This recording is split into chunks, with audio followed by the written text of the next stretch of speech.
Welcome to another episode of the Lone Recruiter Podcast. And I'm your host, Brett Clemenson. Today is part 2 of our LinkedIn Masterclass. If you missed part 1, tune into it. It's already online. It's wherever you're listening. Part 1 was the last episode we dropped. This is part 2. So I really hope you enjoy it. What you're going to get out of this is the back end of that report, but also at the end is going to be a checklist of best practice for LinkedIn in 2025 or the end of 2025 into 2026 so that you can win at LinkedIn. Let's go.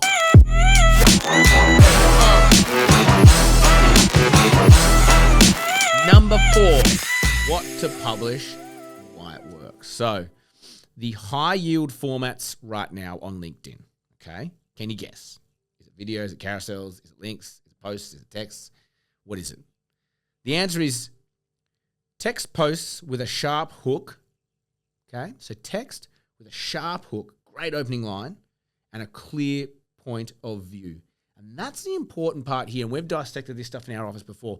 If you don't have a clear point of view, there's no one there to counter your argument or get into conversation with that because there's nothing to sort of talk on, right?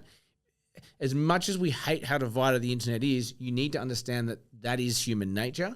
People like to say, here's my point of view, what do you think? You want almost people to argue with you because that's going to create engagement and that is going to, I guess, create conversation. You know, argument or sort of a point of view or a differing point of view, it's not a negative thing. We are humans. We all have differing point of views. What I believe in is certainly different to what you believe in. There's nothing wrong with that. It's when people say my view is the only view, that's the issue, right? And you get someone else on the other side saying that, and all of a sudden you got World War III. But that's not what I'm saying. I'm saying human nature will say a strong point of view will attract opposite and opposing points of view. And I think you need to understand that. So putting your point of view out there is a good thing. Being vanilla and on the fence and straddling, not going to get you the engagement because people will be like I've got to pick a side here. But when someone's very passionate on the other side of what your conversation, or even they're very passionate about your side, they're aligning, right? So I think, so what to publish right now, the stuff that's working, text post with a sharp hook and a clear point of view, okay? So think like clickbait. I hate that word, but think like clickbait. Think like journalistic tricks. That first line, when you look at a text post on LinkedIn, there's like 1, 2, 3 lines. If you're on your computer, if you're on your phone, it might be 1.5 lines, and then it says see more. You got to think in that first line or two, am I saying enough not only to understand what I'm talking about, say what is the topic, who is this for, what is my point of view, and what is like, why will they click more? And I'll give you some examples. So check this out. If I look at like these top performing posts that I just pulled up from our office, Aaron's 173,000 impressions. The opening hook is this: AI is the new work from home. You remember how that went. First, it was a nice perk. Then it rewrote office culture. AI is doing the same, only faster and louder. Fuck. See more. Yes. I think that was a great opening line. He also had one here: stop treating interviews like exams and start winning them. That was it. And then that one got 68,000 impressions. Let's have a look at this one from me. My colleague just told me his nearly 15-year-old son doesn't have any of his friends' mobile numbers. They speak to each other only on Discord. That one went crazy. And then this other post: my agency has been targeted by job scammers for a while now, but what just happened is actually scary. Click more. See what I mean?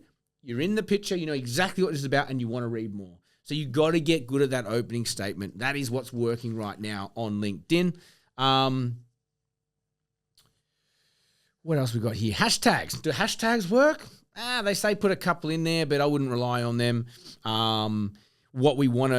Hashtags kind of leads to mass tagging. You see this post that people tag a ton of people in. Don't do it. The algorithm in LinkedIn is looking for, what do they call it? Looking for like spammy posts that are just engagement farming, right? They call it engagement farming. If you are obviously trying to just get engagement because you're trying to trick your algorithm, it'll penalize you.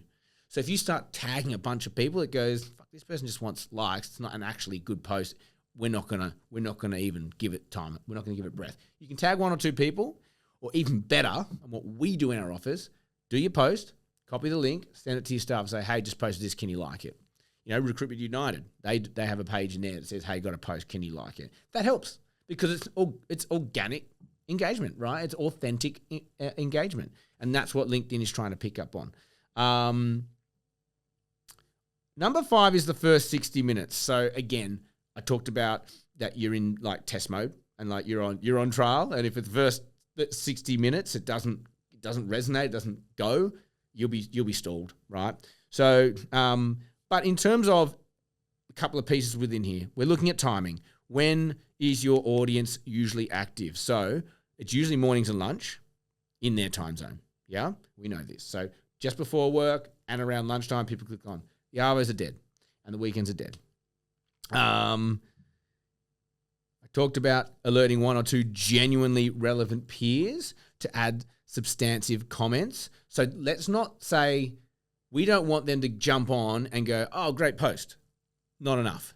What LinkedIn wants, and I'm going to go back and forth, they want 25 or more words, and that's signaling to them that there's this genuine engagement and there's authentic sort of communication going on here, and there might be a conversation to be had.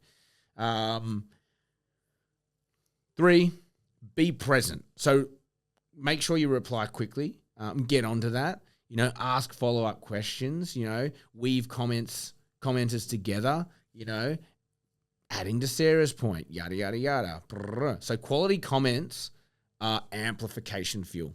So if you can get on and do 25, like if someone says great post and you can jump on quickly and say, oh, mate, thank you for that. I did think of you when I did this post. Remember that time, da-da-da-da. Try and get those 25 plus word engagements up and you'll see your post just go far and wide. 4, hold your edits. I don't know if you know this one, but if you post and then edit like within the first hour, the algorithm has to go again. And it may just trigger a stall. Oh, fuck, this person doesn't know what they're talking about, whatever. Even if it's just one letter.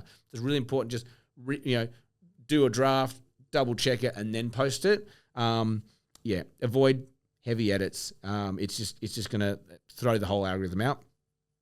And then reactivation is something you can look at too. 12, 24 hours later, if you want to come in and keep it going, maybe that's where you do a big comment, you start looping in other people again and talking to them because it's going to pop up in their feed and it will come back to life again if you want to really extend it. They're the main ones. I've still got a few things to go here. This is a longer episode than normal, but I think people want to hear this one. So the 6th one is measurement and iteration. So what to track weekly, right? I talked about this. Impressions is all we care about. I just think that's the main thing. Conversation depth, we know that 25 words or more in comments is what we want. We talked about that. Dwell time, so the longer people dwell on the post, the more energy it will get from the algorithm and it will push it further. Last one, second last one, number 7, myths versus reality. What are the myths? What's the reality? So hashtags drive reach. No, they don't. They're a lightweight sort of algorithmic help. So don't worry too much about hashtags. Links are poison. Well, yes, they are. They definitely can depress dwell time, but like a strong, content-rich native post with a link can still perform when the conversation quality is high. So don't necessarily shy away from links. I usually do shy away from them, but I think if you've got a good post and you want to supplement that with a link, that's okay. I have had posts with links go very, very well, like 500-600 likes, 100,000 sort of impressions when we do sort of salary survey stuff. So proof that can work. Video always wins. LinkedIn is investing in video, but performance still hinges on topic fit and watch time, right? So it's not necessarily the format, but are people hanging on it? Are they feeling inclined to comment on it? Are they watching it end to end? So again, quality is going to dictate whether that's success or not. And they're the main ones. And then lastly, the last thing here we've got here is just a quick, weekly sort of checklist of things you should be doing on LinkedIn to keep your account alive, right? So 2 to 3 text posts a week, 1 document carousel, 1 short native video. When I say native video, you've recorded it in LinkedIn or you've posted it straight to LinkedIn. You haven't copied it from TikTok or another social platform. They penalize you for that. And then daily comment reps. Get into the habit of doing 5 to 10 comments on other people's posts that are relevant to the audience and the market you're trying to do posts in, around, and operate in. Okay, that's going to help make the algorithm understand where you sit, where you belong, and who your sort of network and wider network is. That is the longest episode I've done on my own in a very long time, 20 plus minutes. But I hope this helps. And I might cut this one in half because that is very long. That is the LinkedIn playbook back end of 2025. We've got proof here that it's working. If you want a copy of this, because this was me just tiding through it and doing my best thing, I will send a link in the wherever we're posting this. If you want to just get a copy of it, you will get it if you're on the mailing list. So join the mailing list, and you will get a copy sent straight to your inbox. As always, have an amazing day. May all your deals come true.